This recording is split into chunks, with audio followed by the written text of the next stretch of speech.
ఉదయమున నీవు ఎవ్వరినీ కలుసుకొనక ముందు ప్రభువును కలుసుకో. నీవు ఎవ్వరినీ చూడకముందు ప్రభువును చూడు. నీవు ఎవ్వరితో మాట్లాడకముందు ప్రభువుతో మాట్లాడు. నీవు దేనిని వెదకకముందు ఆయన రాజ్యమును నీతిని వెదకు.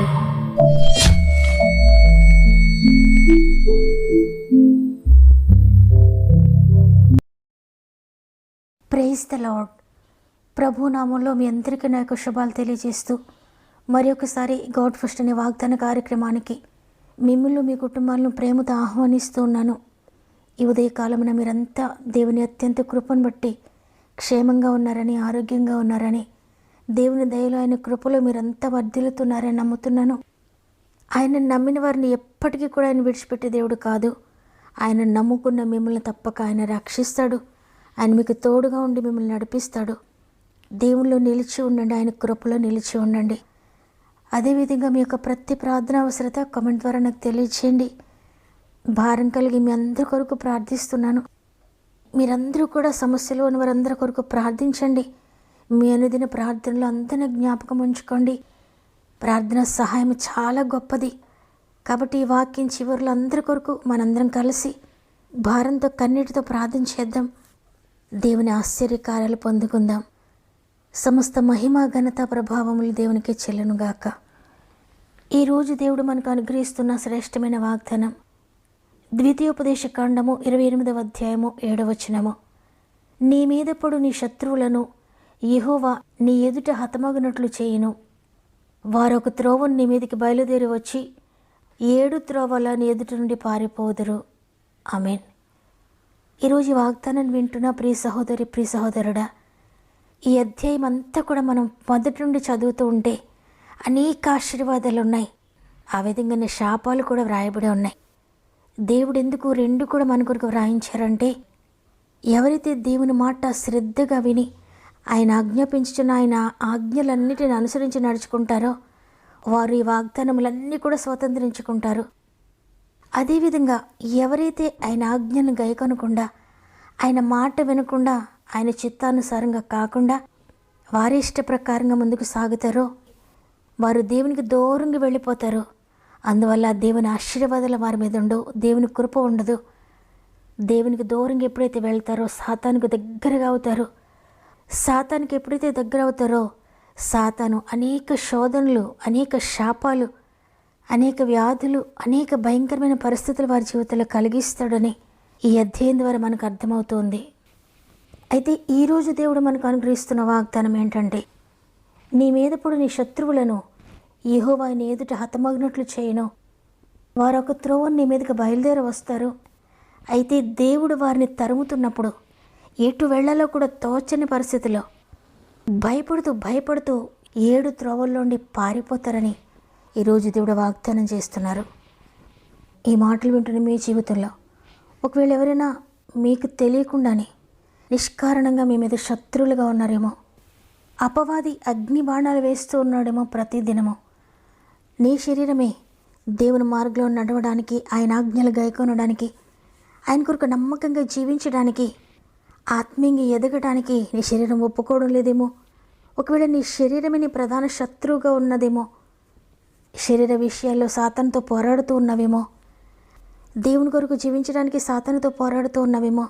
శరీరాన్ని జయించడానికి సాతానుతో పోరాడుతూ ఉన్నవేమో.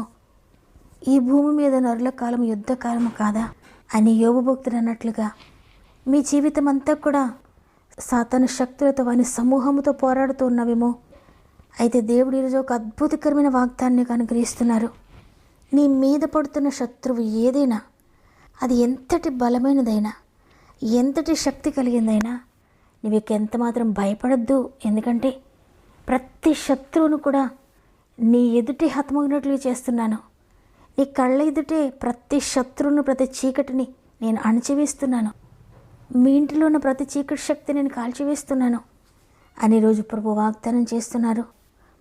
ఆయన ఎవరైతే శ్రద్ధగా ఆయన మార్గాన్ని వెతుకుతారో, వెండిని వెతికినట్లుగా ఆయన వెతుకుతారో, బంగారం వెతికినట్లుగా ఆయన వెతుకుతారో, దాచబడిన ధనమును వెతికినట్లుగా ఆయన వెతుకుతారో వారిక వెనుక తిరిగి చూసుకోక్కర్లేదు. వారి జీవితంలో అంచెలంచెలుగా దేవుడు అభివృద్ధి చేస్తాడు. వారి ఎదుట నిలవకుండా శత్రువే పారిపోతాడు. దేవుని కొరకు నమ్మకంగా జీవించాలనే తపనతో వారు జీవిస్తున్నారు కాబట్టి వారు ఇక ఎన్నటికీ దేనికి భయపడక్కర్లేదు. ప్రభు సన్నిధి వారికి తోడుగా ఉంటుంది. ఆయన దూతల వారికి తోడుగా ఉంటారు. గనుక ఏ శత్రువు ఎదురైనా ఇక భయపడక్కర్లేదు. వారి శరీర శక్తులను అణచివేసే శక్తి దేవుడిస్తాడు. వారిని బాధించే వారిని కూడా ఆయన అణచివేస్తాడు, గొప్ప విజయాన్ని అనుగ్రహిస్తాడు. మనం పోరాడున్నది శరీరాలతో కాదు కానీ ఈ లోక నాదులతో పోరాడుతున్నాం, అంధకార శక్తులతో పోరాడుతున్నాం.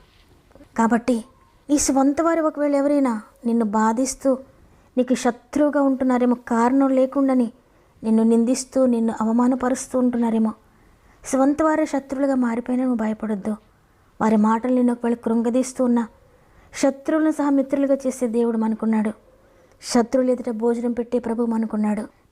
స్వంత వారి శత్రువులుగా మారిపోయిన భయపడొద్దు. ఎందుకంటే వారు మంచివారే, కానీ వారిలో ఉండి పని చేస్తున్నా అంధకార శక్తులు నిన్ను బాధించడానికి చూస్తూ ఉండొచ్చు. నిన్ను ప్రభువుకు దగ్గరగా లేకుండా దూరం చేయడానికి చూస్తూ ఉండొచ్చు. ఈ లోకంలో ఆ సమస్యలతోటి నలిగిపోయి పరలోక రాజ్యానికి చేరకుండా చేయాలనేదే వాడి యొక్క టార్గెట్. కాబట్టి శత్రువులుగా మారుతున్న నీ వారిని చూచి నువ్వు దిగులు పడొద్దు, నువ్వు భయపడొద్దు, నువ్వు వారిని ఎంత మాత్రం కూడా ద్వేషించొద్దు. కానీ వానిలోని పనిచేస్తున్న శత్రువుపై నువ్వు పోరాడు. ఆ శత్రువును కూడా దేవుడు జయించే శక్తిని నీకు అనుగ్రహించాడు. నీ ఎదుట ఏ శత్రువు కూడా లేకుండా నీ మీద పడకుండా యెహోవా ప్రతి దాన్ని కూడా హతమగినట్లు చేయబోతున్నాడు. వారందరూ గుంపు కూడి నీ మీదకు ఒక్క మార్గంలో వస్తారు, కానీ దేవుడు వారిని హతమగినట్లు చేస్తున్నప్పుడు నీ చేతులకు యుద్ధాన్ని, నీ వ్రేళ్లకు పోరాటమును నేర్పించి వాటితో పోరాడే శక్తిని మీకు అనుగ్రహించినప్పుడు, దేవుని శక్తిని తీసుకొని నువ్వు ఆ శత్రువులతో పోరాడుతున్నప్పుడు వారు అనేక మార్గాల గుండా భయపడి పారిపోతారని దేవుని వాక్కు సెలవిస్తుంది. నీవెప్పుడైతే దేవుని కొరకు నమ్మకంగా ముందుకు సాగుతావో, ఆయన మాట శ్రద్ధగా వింటావో, తండ్రి ఉదయాన్నే లేచాను, మీరు నన్ను ఎలా జీవించమంటారయ్యా, నేను ఎలా వెళ్ళాలి తండ్రి, ఏది చెయ్యాలయ్యా అని ప్రతిదాన్ని ఆయనకు అప్పగించుకుంటూ ఆయన మార్గంలో నడవడానికి శ్రద్ధ కలిగి నువ్వు వెళ్తూ ఉంటే నీ ముందు దేవుడు నడుస్తాడు, నీ వెనుక దేవుడు నడుస్తాడు, నీ చుట్టూ ఆయన దూతలు కావలుండి నేను రక్షిస్తూ ఉంటాయి. కాబట్టి ఏ శత్రువుని నీకు ఏమీ చేయలేరు. ప్రతి శత్రు పోరాటంలో కూడా నీవే గెలుస్తావు. ప్రతి శక్తి ఓడిపోతుంది నీ ఎదుట. శరీర శక్తులు ఓడిపోతాయి. ఈ లోక నాదులందరి శక్తి కూడా ఓడిపోతుంది. చివరికి లోకాన్ని విడిచిన తర్వాత నీవు జయముతో నిత్య రాజ్యానికి చేరుకుంటావు. ఏ శత్రువు నిన్ను ఎంత మాత్రం కూడా హాని చేయలేదు. ఏ శత్రువు కూడా నీ ఎదుట నిలవలేదు. ఇదే దేవుడు అనుగ్రహిస్తున్న వాగ్దానం. కాబట్టి ఈరోజు ఈ మాటలు వింటున్న ప్రియ దేవుని బిడ్డ, భయపడుతూ ఇక జీవించొద్దు. ఏ శత్రువు ఎటు నుండి వస్తాడో అని భయపడొద్దు. నీ ఎదుట ఉన్న ప్రతిదాన్ని హతం చేయబోతున్నాడు ఆయన. ఆయన మార్గంలో నువ్వు వెళ్ళిపో అంతే. ఆయన మాట శ్రద్ధగా విను. ఆయన మార్గంలో నువ్వు ముందుకు నడువు. ఆయన చిత్త ప్రకారంగా ముందుకు నడుస్తూ వెళ్ళు. నీ శత్రువుల సంగతి ఆయనే చూసుకుంటాడు. నీ మీద పడుతున్న ప్రతి దానిని గురించి ఆయన చూసుకుంటాడు. నీవెంత మాత్రం భయపడక్కర్లేకుండా ప్రతి దాన్ని కూడా ప్రభు అణచివేస్తున్నాడు. కాబట్టి భయపడొద్దు. ఎవరైతే శత్రువులుగా నీ ఎదుట మాట్లాడుతున్నారో శత్రువుల నోటనే ఆశీర్వాదపు వచనాన్ని కూడా ఆయన మాట్లాడిస్తాడు. ఎవరైతే నిన్ను శపిస్తూ ద్వేషిస్తూ ఉన్నారో వారి నోటే ఆశీర్వాదపు వచనాన్ని కూడా ఆయన ఉంచుతాడు. ఎప్పుడంటే నీవు దేవుని మార్గంలో నడుస్తున్నప్పుడు మాత్రమే. చూడండి, రోమా 12వ అధ్యాయంలో రాయబడి ఉంది, కీడు వలన జయింపబడక మేలు చేత కీడును జయించుమని. నిన్ను నష్టపరచాలని, నీకు కీడు చేయలేని ఎన్ని శక్తులు పనిచేస్తున్నా నీ జీవితాన్ని ఏవి కూడా కూల్చివేయలేవు. నీవు మాత్రం మేలు చేత జయించడానికి ప్రయత్నించు. ఇక ఏది నీకు హాని చేయలేదు, ఏది నీ జీవితాన్ని కూల్చివేయలేదు. దేవుడే నీకు తోడుగా ఉండి నిన్ను నడిపిస్తాడు. వాగ్దానం నమ్మిన వారందరూ ఒక్క నిమిషం నాతో మోకరిస్తారా? కలిసి ప్రార్థన చేద్దాం. తండ్రి, నీకు వందనాలు. నీ ఉచిత కృపను బట్టి గతించిన దినమంతా మాకు తోడుగా ఉండి, గత రాత్రి మాకు తోడుగా ఉండి, ఈ ఉదయాన్ని క్షేమంగా లేచి నిన్ను స్తుతించడానికి, నేను ఆరాధించడానికి, నీ వాక్కును వినడానికి మాకు అనుగ్రహించిన ఈ గొప్ప భాగ్యాన్ని బట్టి వందనాలు తండ్రి. అనేక మందికి ఈ గొప్ప భాగ్యం లేదయ్యా. నీ కృప చేతనే మాకు ఈ భాగ్యం అనుగ్రహించారు. నీ కృప కొరకు వందనాలు చెల్లించుకుంటున్నాను తండ్రి. అదేవిధంగా ప్రతిరోజు మానక మాతో మాట్లాడుతున్నారు. నీ అద్భుతకరమైన వాక్కు చేత మమ్మల్ని బలపరుస్తున్నారు తండ్రి. నీ మాట సత్యమైనది నాయన, నీ మాట నిత్యమైనది నాయన, నీ మాట నిరర్ధకం కానిది, నీ మాట ఓడిపోనిది. అటువంటి అద్భుతకరమైన మాటతో మమ్మల్ని బలపరుస్తున్నారు. ఈరోజు వాగ్దానం ఇచ్చారు, నీ మీద పడు శత్రువులను యెహోవా హతమగినట్లు చేయబోతున్నాడు నీ ఎదుటే. వారు ఒక్క దారి నుండి ఎదురుకు వస్తారు, తిరిగి 7 త్రోవలు నీ ఎదురు నుండి పారిపోతున్నారు, భయపడొద్దని. తండ్రి, ఈ వాగ్దానము నమ్మిన వారందరి జీవితాల్లో నెరవేర్చబడునుగా కేస్తున్నామములు. వారి శత్రువులందరినీ కూడా మీరు అణచివేస్తున్నందుకు వందనాలు. ఈ భూలోకంలో వారు చేస్తున్న ఈ యుద్ధములో గెలుపు వారే పొందుతున్నారు నైనా. యుద్ధము నీవే చేస్తున్న వారికి బదులుగా తండ్రి, అందువల్ల వారు గెలుస్తున్నారు. శారీరకంగా గెలుస్తున్నారు, ఆత్మీయంగా గెలుస్తున్నారు, మానసికంగా గెలుస్తున్నారు, కుటుంబపరంగా గెలుస్తున్నారు. ప్రతి విషయంలో ప్రతి సమయంలో మీరు గెలిపిస్తున్నందుకు వందనాలు తండ్రి. శత్రువుల ఎదుటనే వారి తలను హెచ్చిస్తున్నందుకు వందనాలు. శత్రువుల ఎదుటనే వారి జీవితంలో అనేక అద్భుతాలు జరిగిస్తున్నందుకు వందనాలు. మరి ముఖ్యంగా తండ్రి, ఎంతమంది వేదనకరమైన పరిస్థితిలో ఉన్నారు, ఈ ఉదయాన ఏ శోధనలో ఉన్నారో, దాటలేని పరిస్థితుల్లో ఎంతమంది ఉన్నారో తండ్రి, ఈరోజు ఏ విధంగా చేయాలి పని, నేను ఇదే విధంగా జరుగుతుందని తండ్రి భయపడుతూ ఇది నన్ను ప్రారంభించారు. ప్రతి ఒక్కరిని బలమైన చేతులకు అప్పగిస్తున్నానయ్యా. ప్రతి జీవితంలో ఉన్న ప్రతి వ్యతిరేక శక్తిని అణచివేయండి. వారికి విరోధంగా రూపం పడుతున్న ప్రతి ఆయుధాన్ని కూడా నిర్వీర్యించేయండి అయ్యా. వారి జీవితాన్ని పాడు చేయడానికి వచ్చిన కష్టాలు నష్టాలన్నీ కూడా తొలగిపోవాలి యేసునామములో. వారిని అణచివేయడానికి వచ్చిన రోగములన్నీ యేసునామములో తొలగిపోవాలి. ఆర్థిక బంధకాలన్నీ తొలగిపోవాలి. ఉద్యోగ సమస్యలు, వ్యాపార సమస్యలు అన్నీ కూడా యేసునామములో అణచివేయబడాలి. కోర్టు కేసెస్ అణచివేయబడాలి, ల్యాండ్ ఇష్యూస్ అణచివేయబడాలి.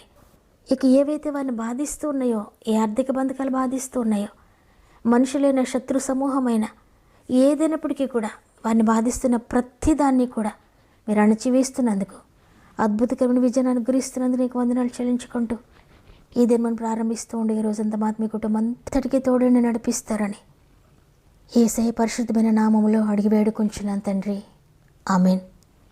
ఈరోజు వాగ్దానాన్ని విన్న ప్రియ చెల్లి, ప్రియ తమ్ముడు, ఎంత మాత్రము కూడా నీ మీద పడుతున్న వారిని చూసి భయపడొద్దు. వారిని నీ ఎదుట హతమగినట్లుగా చేయబోతున్నాడు దేవుడు. నమ్మండి, విశ్వాసంతో రిసీవ్ చేసుకోండి. నమ్మిన వారందరూ కూడా ఆమెను హృదయపూర్వకంగా చెప్పండి. మీకు అనుకూలమైతే వాగ్దానం లైక్ చేయండి, తెలిసి వారందరికీ షేర్ చేయండి.